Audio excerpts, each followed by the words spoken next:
Hello, and welcome to Grand Dukes of the West, episode 39, Meanwhile, Back in France.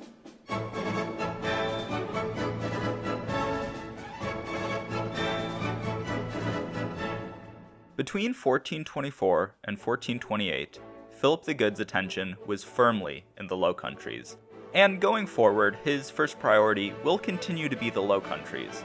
But that doesn't mean that nothing important was happening in France. So today we'll rewind the narrative a little bit to explore the course of the 100 Years' War in that period, as well as the political shakeups which affected the Anglo-Burgundian alliance and the Dauphinists.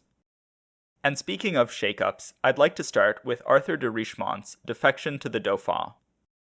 We've dealt with Richemont on many occasions in this show thus far, and for the most part, he had been in Armagnac before being captured at the Battle of Agincourt. After 5 years in English captivity, he was released without ransom in 1420 on the condition that he joined the English cause, but he was never an English partisan at heart. Richemont had gotten along well with Henry V, but the same could not be said of him and the Duke of Bedford. After the death of the English king, Arthur de Richemont found his opportunities limited as Bedford refused to give him a command. Yolande of Aragon, the mother of the Duke of Anjou and mother-in-law of the Dauphin, sensed that Richemont might be able to be convinced to desert the English, and if he were to do so, there was a chance that he could bring his brother, the Duke of Brittany, and his brother-in-law, the Duke of Burgundy, with him. So during a round of peace talks organized by the Duke of Savoy in early 1424, Yolande and some of the Dauphin's counselors approached Richemont to see if he'd be willing to come over to the Kingdom of Bourges. At this point, Arthur de Richemont was not quite ready to jump ship, but he did not respond with a definite no. Richemont returned to Paris somewhat conflicted, but that conflict was soon resolved by the Duke of Bedford. As the regent of Lancastrian France was preparing to face down the Dauphin's invasion of Normandy, Arthur de Richemont once again asked for a command. Bedford, who knew all about his meeting with Yolande of Anjou, refused, and the ensuing argument got heated. So heated, in fact, that, according to rumor, Bedford hit Richemont. The Breton prince stormed out of their meeting, and the question was no longer if he would defect to the Dauphin, but when. This defection was actually encouraged by the Duke of Burgundy when he learned of Richemont's plans.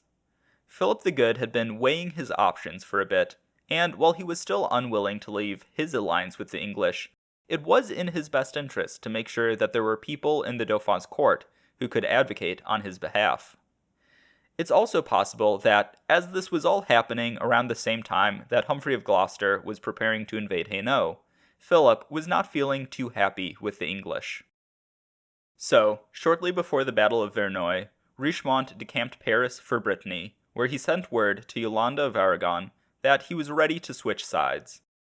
He asserted that his oath of loyalty was to Henry V personally, rather than the English in general, and as he had no great lands of his own, he required the patronage of other princes to maintain his station. John of Bedford would not provide him with that patronage, so he would seek his fortune with the Dauphin.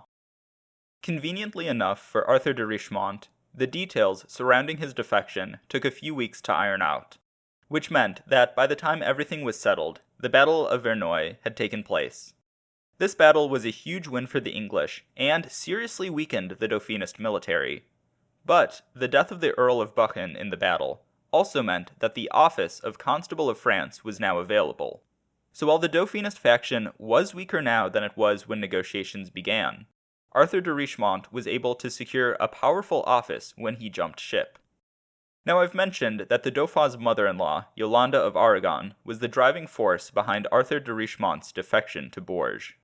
And throughout the next year, Arthur and Yolande would form the core of a movement within the Dauphin's court to remove the old Armagnacs from power. Yolande believed that victory in the 100 Years' War could only be achieved through reconciliation with Burgundy, and the old Armagnacs, who still generally advocated a more aggressive approach towards Burgundy, opposed that reconciliation. These men, specifically the Dauphin's chancellor Jean Louvet and the Breton knight Tanneguy du Chatel, had also been behind the murder of John the Fearless, so their presence in the Dauphin's court made reconciliation with Burgundy not just difficult, but impossible. In the peace talks organized by the Duke of Savoy, when the assassination of John the Fearless was brought up, the Dauphin's ambassadors would claim that the prince was young and was manipulated by his advisors. To which the Duke of Burgundy replied that that was all well and good, and he was willing to accept that explanation. But those same advisors still held important positions in the Dauphin's court. How could Philip the Good make peace with the Dauphin when the prince was unwilling to even dismiss, much less punish, the men who murdered his father? The Duke of Brittany and his brother Arthur had a bone to pick with these men as well, as they had also been behind the Dauphin's attempt to replace the House of Montfort with the House of Ponthièvre in Brittany in 1420. So while both Brittany and Burgundy were definitely open to abandoning the English and making peace with the Dauphin, the prince's old Armagnac advisors stood in the way. To his credit, Tanneguy du Chatel recognized that his presence in the Dauphin's court was a detriment to the prince, and was willing to resign, but Jean Louvet was not.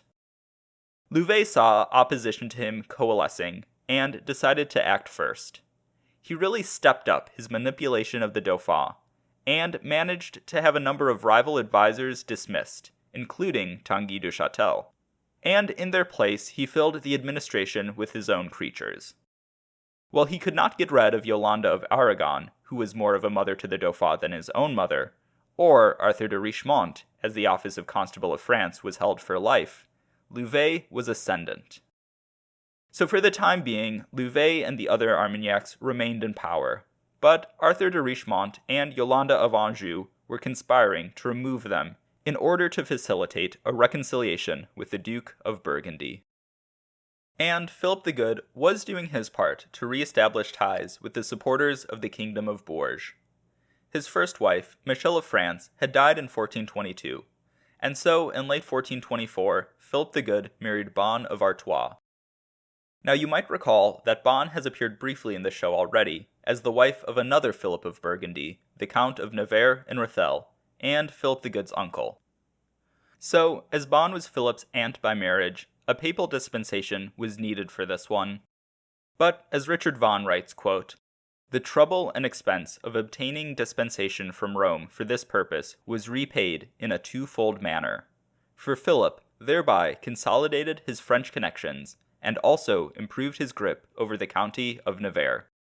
Bonne of Artois was not only serving as the regent of the county of Nevers, but she was also a granddaughter of the Duke of Berry and a stepdaughter of the Duke of Bourbon. The marriage between Philip the Good and Bonne of Artois could be seen as a metaphorical bridge across the Loire River, linking the Kingdom of Bourges with Nevers and Burgundy. The match was suggested by the Duke of Savoy, one of the most vocal advocates for reconciliation between Burgundy and Bourges, and a number of Dauphinist lords attended the ceremony in Nevers. While this marriage did not bring about the reconciliation that the Duke of Savoy might have hoped for, it was a sign that such a reconciliation was possible. But it was not to last, as Bonne of Artois died less than a year into the marriage. The only lasting legacy of it was Philip's increased closeness with his cousins and now stepsons, which allowed the Duke of Burgundy to become their guardian and rule as regent for Nevers and Rethel. But he likely would have stepped into this role after Bonne's death, even if they hadn't married. And shortly after Philip was married, the wedding between his sister Agnes and Charles, Count of Clermont, was celebrated as well.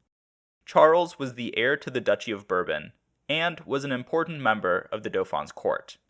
So, while Philip the Good was still tied to the English through the Treaty of Troyes, and the marriage of his sister Anne to the Duke of Bedford, the defection of Arthur de Richemont, and the marriages made in late 1424 and early 1425 indicate that the Duke of Burgundy was keen to reach a détente with the Kingdom of Bourges at the very least. So, at the peace conference hosted by the Duke of Savoy, shortly after the marriages were sealed, the truce between Burgundy and Bourges was expanded to the point where Philip the Good was able to more or less check out of the 100 Years' War for a while. This was a mutually beneficial deal, as it allowed Philip to focus on the situation in Hainault, Holland, and Zeeland, and it allowed the Dauphin to focus on the English. By continuing his talks with the Dauphin, but refusing to commit to anything, Philip the Good was able to minimize his own commitment to the war, while also forcing the English and Dauphinists to try and keep and gain his allegiance respectively. It was a frustrating situation for both Bourges and Paris, but it suited the Duke of Burgundy to keep playing coy with his plans. So while the expanded truce did mark another step on the path to peace, peace itself was still a ways away. And one major barrier to peace was the fact that Jean Louvet still dominated the Dauphin. After this latest agreement, the more moderate and more optimistic Dauphinists saw Louvet and his allies as the last thing standing in the way of a peace deal. And although there were still other things linking Burgundy to the English and preventing a reconciliation between Philip and the Dauphin, the Duke had much to gain by signaling his approval of an anti-Louvet coup. So after the Duke of Savoy's negotiations broke up, Arthur de Richemont and Yolande of Aragon began work on just such a coup. They were joined by some of the ministers which Louvet had forced out in his own coup 2 months prior, including Tanneguy du Chatel, as the hatred which he and Richemont had for Louvet outweighed any disdain they had for each other. In the spring of 1425, Arthur de Richemont raised his banner in rebellion and called for the dismissal of Louvet. The constable was soon joined by a large collection of other Dauphinist lords who had grown tired of the over-mighty chancellor. Richemont and his allies soon occupied the primary Dauphinist capital of Bourges, while Louvet and his allies, which included the Dauphin, were hunkered down in the secondary capital of Poitiers. Notably, while Richemont had gathered the majority of the native French armed nobility, Louvet was protected by the Dauphin's mercenaries. An armed confrontation seemed inevitable, but Yolande of Aragon managed to make her way to the Dauphin and talk sense into him in the way that only a mother, albeit a surrogate mother, could. The prince dismissed Louvet and agreed to terms with Richemont and his rebel army. Now, while Yolande of Aragon had certainly been a part of this plot, her relationship with the Dauphin and the specific part she played allowed her to come out of this whole affair with that relationship undamaged. However, the same could not be said for Richemont. The constable had openly defied his king, and while he had directed his passions at Charles's evil advisor rather than Charles himself, the Dauphin still came out of the affair humiliated. The relationship between king and constable would never be a smooth one, and while Charles would often find himself dominated by favorites, such as Louvet, Richemont would never be one of those favorites.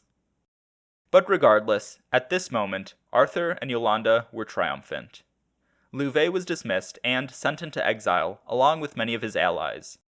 For his part in the coup, Tanneguy du Chatel managed to secure an appointment to an out-of-the-way office in Languedoc, as opposed to outright banishment. Jonathan Sumption writes, quote, "It was the end of the old Armagnac party, which had held sway in Paris before the Burgundian coup of 1418, and had dominated the kingdom of Bourges ever since. The Dauphin had grown up under their tutelage. He parted with them under constraint, and with obvious regret, and continued to protect them from the vengeance of Philip the Good." But unfortunately for the Dauphinists, the dismissal of Louvet did not immediately lead to reconciliation with Burgundy. And unfortunately for Arthur de Richemont, Charles soon found himself dominated by a new advisor. However, things were not all bad.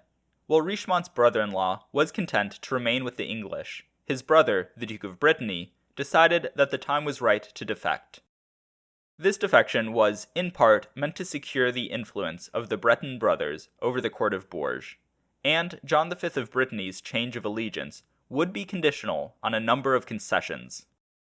The Dauphin was loath to give more power to his constable and to the Duke of Brittany, but the thought of legions of Breton knights swarming through Lancastrian France was enough to convince him to agree.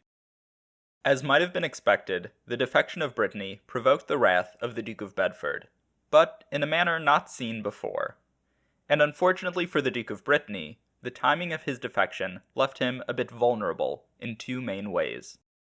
First, John V had hoped to bring Philip the Good with him as he crossed over to the Dauphin. But barring that, he hoped that the Duke of Burgundy would be able to intervene with the Duke of Bedford on his behalf to prevent, well, what was about to happen.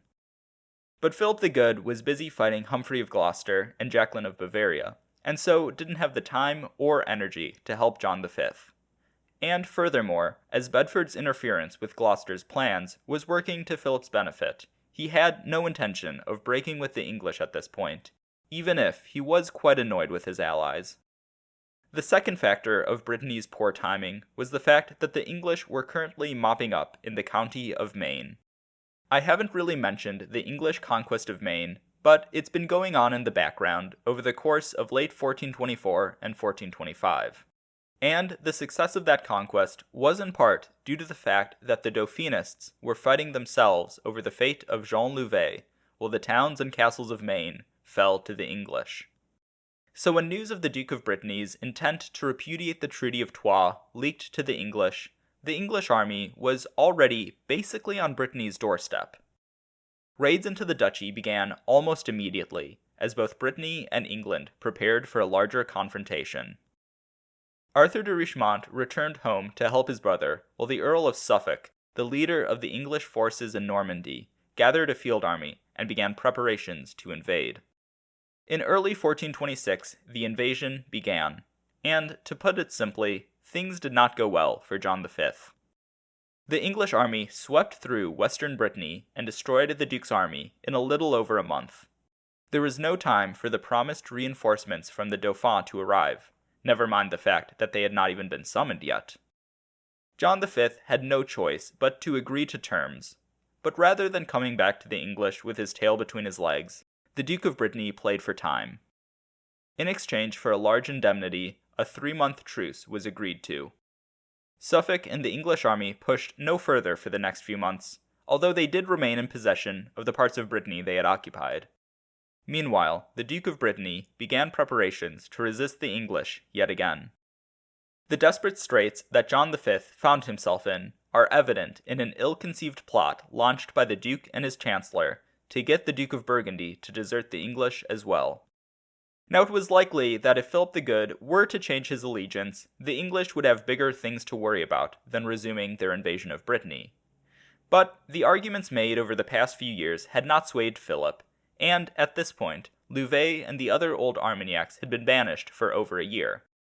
Therefore, the Duke of Brittany decided that deception was the way to go. Some months earlier, Arthur de Richemont had made contact with a former secretary of the Earl of Suffolk and purchased his services. This secretary had made a copy of the Earl's seal and had learned his signature, and agreed to forge several documents on behalf of the constable. These documents alleged that the Dukes of Bedford and Gloucester were conspiring to have Burgundy assassinated. According to the forgeries, the Duke of Gloucester wanted to get Philip the Good out of the way so that he could gain control of Hainault, Holland, and Zeeland, while the Duke of Bedford was worried that Philip was about to defect and thought that he would have to be removed to prevent that. While the correspondence presented to Philip the Good looked convincing, the Duke of Burgundy and his advisors were not fooled. Philip had the forger arrested and declared that he would not be following the Duke of Brittany in repudiating the Treaty of Troyes. This was bad news for John V, who now focused his diplomatic efforts on the English. Along with Yolande of Anjou, he proposed a regional truce in the northwest, similar to what had been established around the Duke of Burgundy's southern domains.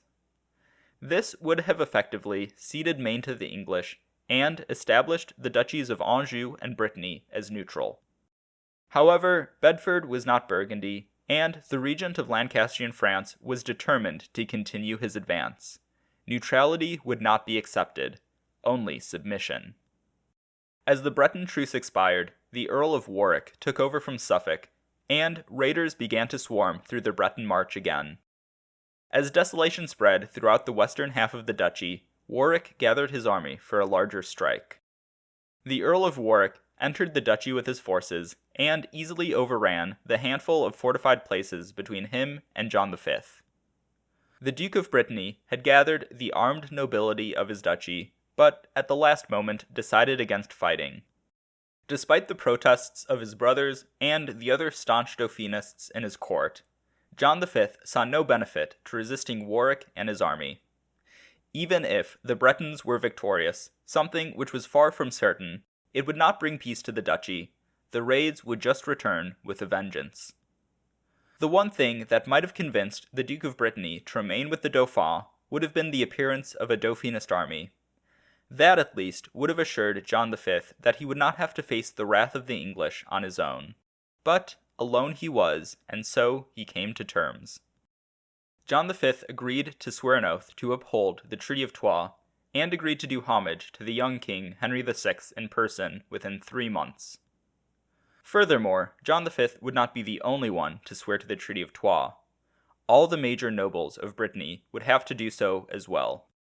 The capitulation of John V was a serious blow to the fortunes of the Dauphin. A representative sent from Bourges harangued the Duke of Brittany for abandoning his ancestral ties to the House of Valois and to France. But John replied that he simply did not have the means to resist the English on his own. He had no choice. The Dauphin declared that John V had given in too easily, and that if he had stuck with him, the Dauphinists could have driven the English out of much of France.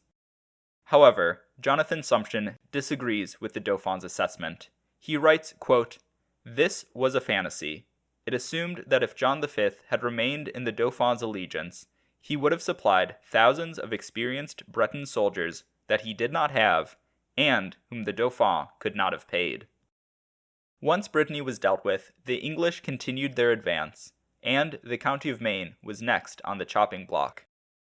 Most of the county had been conquered the previous year, but there were still some Dauphinist holdouts in the southwest, and while the English were invading Brittany, a Dauphinist uprising erupted.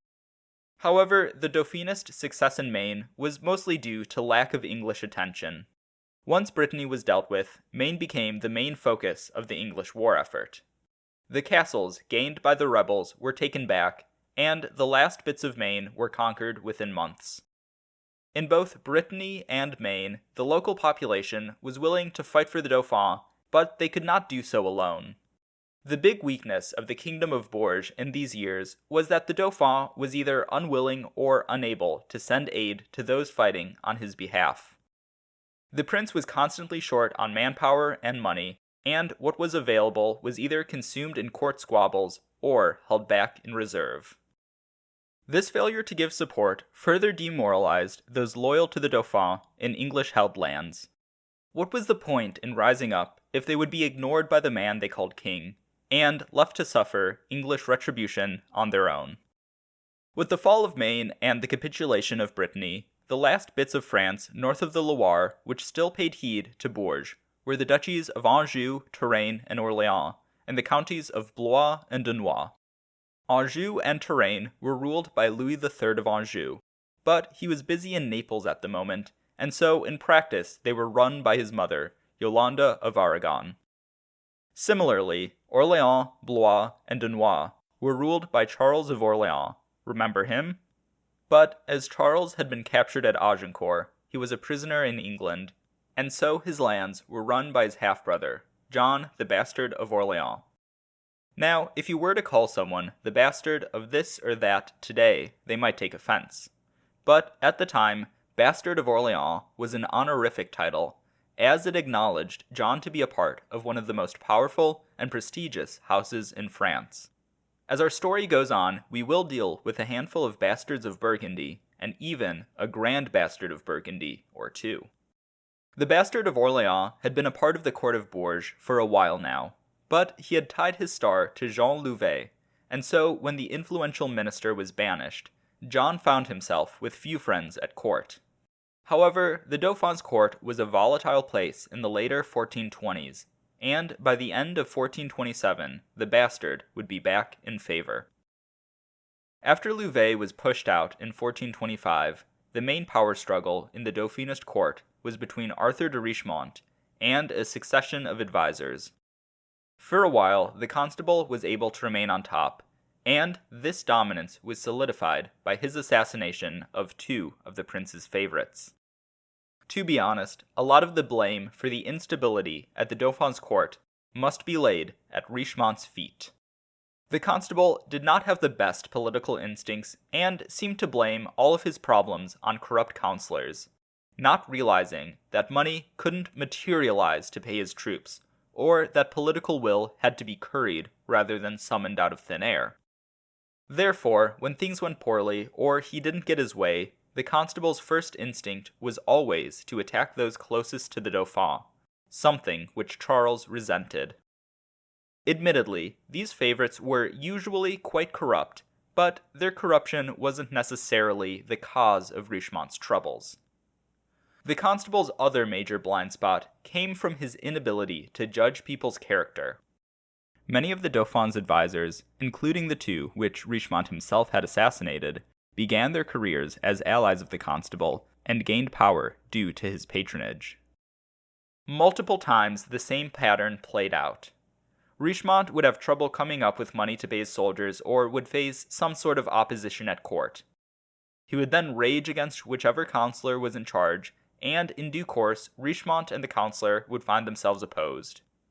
The constable would then organize a conspiracy to get rid of that counselor, often violently, and then, once that had been taken care of, he would elevate one of his allies at court to look after his interests while he was on campaign. That ally would either be legitimately corrupt or would simply run afoul of the constable. More often than not, both were true, and the cycle would repeat. At no point were Richemont's political instincts worse than when he introduced the Dauphin to Georges de la Tremoille. The Dauphin accepted La Tremoille's services. There was little else he could do. But for all his passivity in these years, the prince did show a hint of the political insight which Richemont lacked, when he remarked, quote, "Dear cousin, you give him to me, but you'll regret it, because I know him better than you do." And the constable certainly did regret it, because in no time, Georges de la Tremoille became a fierce opponent of his. And unlike the Dauphin's other favorites of the past 2 years, Georges de la Tremoille was here to stay. He was the most capable of the Dauphin's favorites since Louvet, and his rise coincided with Brittany's capitulation to the English. With the constable's brother no longer able to provide Breton troops, and Philip the Good still refusing to join the Dauphin, Richemont's utility to the prince and his political leverage were falling fast. Once more, the constable decided to take up arms to secure his position in the court of Bourges, and he was joined by many princely allies, such as the Count of Clermont, who was now his brother-in-law. Apart from agitating against La Tremoille, Richemont and his allies also pushed for a program which reformed the court and empowered the Estates General, a program not entirely dissimilar to John the Fearless's reform program of the early 1400s. But while the Dauphin backed down in 1425, he was determined to face Richemont this time. Charles gathered as many soldiers as he could, and sought out his rebellious constable. Some of his soldiers did come from the armed nobility which refused to join the constable, but most were mercenaries.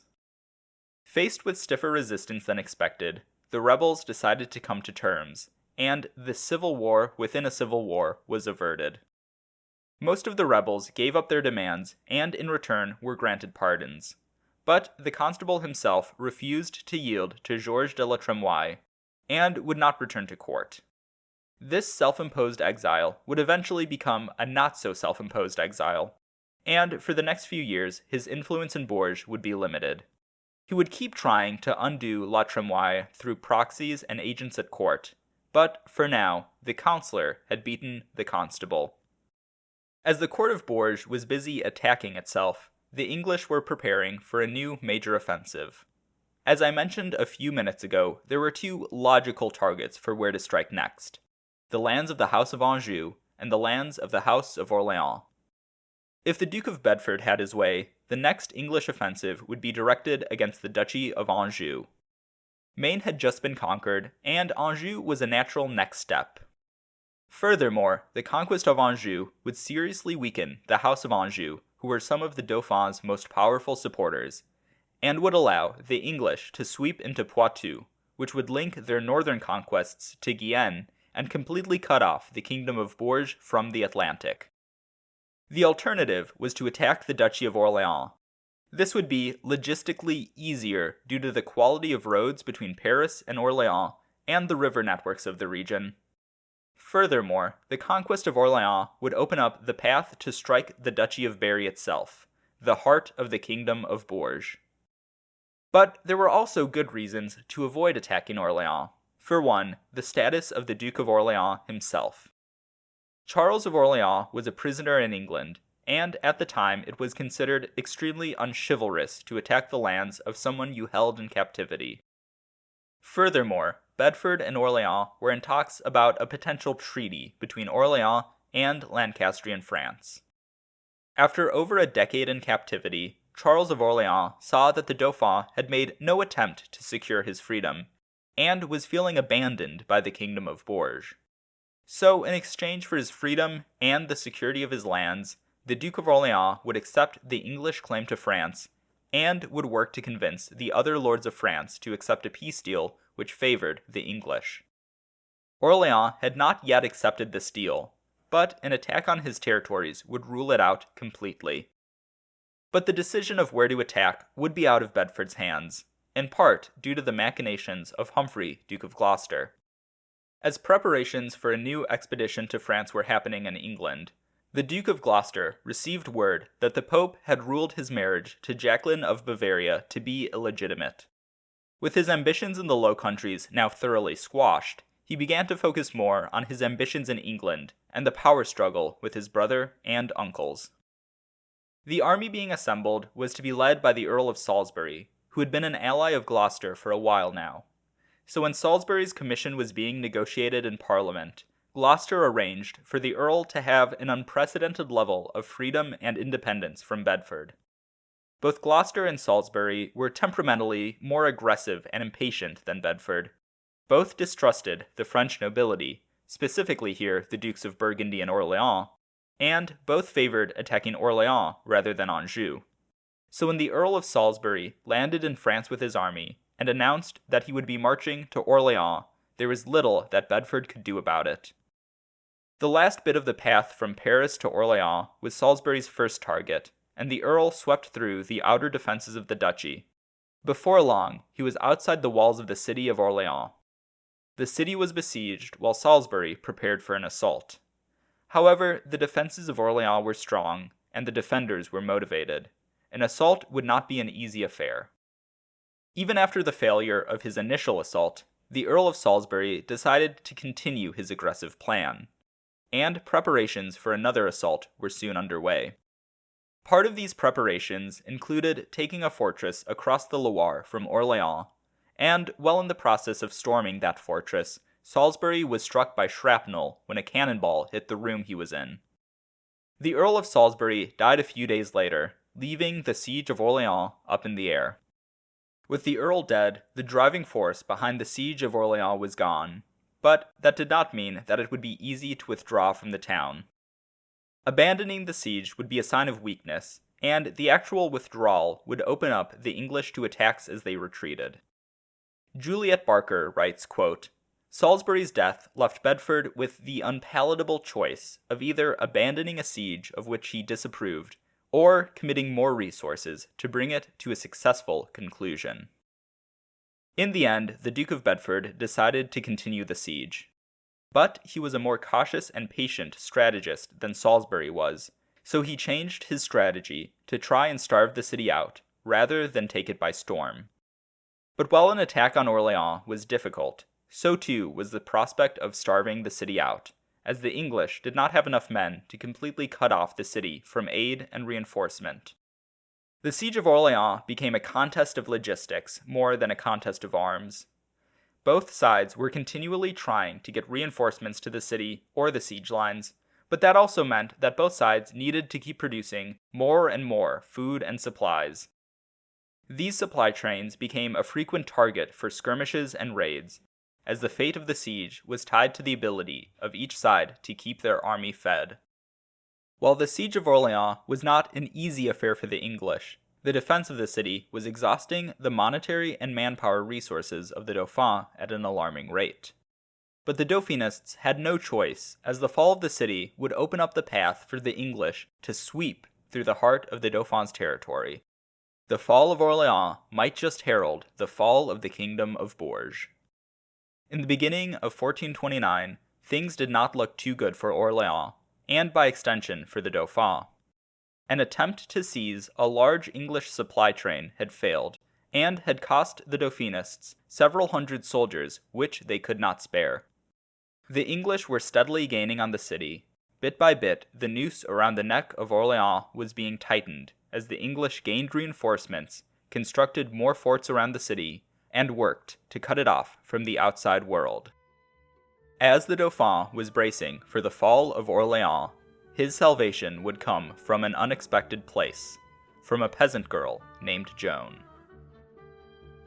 Thank you so much to my patrons: Christine, Duchesse de Nemours, Peter, Duc de Brancion, Elliot, Graf von Gravenstein, Anthony, Comte de Châteauneuf-en-Auxois, Preston, Comte de Saint-Fargeau, Mark, Comte de Meursault, Diana, Graf von Beersel, Mehmet, Comte Santerre, Chris, Comte de Seymour, David, Graf von Bornum, Rosa, Comte de Germol, Elliot, Comte de Bussy-le-Grand, Quentin, Graf von Blasfeld, Tyler, Comte de Chamaret, Ian, Graf von Arenberg, Eric, Comte de Couche, David, Graf von Barland, Jonathan, Comte de Bezoche, and to my Knights of the Duchy. If you want to join them, you can at patreon.com/ValoisBurgundy. If you want to support the podcast in other ways, you can do so by leaving a review on your podcast app of choice and telling your friends about the show. Both really help to grow the show and will earn you my everlasting appreciation. If you want to keep up with the show, you can follow me at ValoisBurgundy on Twitter or Blue Sky, or find Grand Dukes of the West on Facebook. You can also email me at granddukesofthewest@gmail.com. And check out the podcast website for maps, images, sources, and more at granddukesofthewest.com. Once again, thank you for listening.